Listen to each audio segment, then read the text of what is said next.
Katabalita. Sa iba ng balita mga kabrigada, umaba pa ang listahan ng mga nasasangkot sa karumal-dumal na pagpatay sa 19 years old na si Sofia Marico Quilla matapos maaresto ang ikaapat na sospek dyan sa Davao City.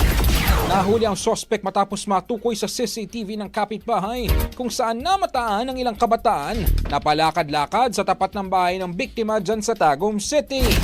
Nabisto rin na may dalang baril ang sospek nang ito'y madakip ng mga otoridad na walang kaukulang dokumento.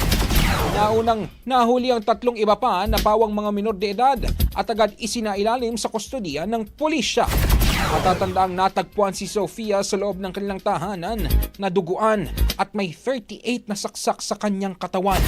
Napag-alamang pinatay ang dalaga matapos itong magising habang ninanakawan o ninanakaw ang kanyang gadgets sa sarili niyang kwarto. Bagong graduate lamang ho ang dalaga bilang third honorable mention sa Ateneo de Davao at nakatakdasa ng magsimula ng kolehiyo sa University of the Philippines, Diliman. Katabalita. Ang bahaging ito ay hatid sa atin ng Standout ES4 Capsule. Simulang tuparin ang pangarap ng iyong anak. And stunting now!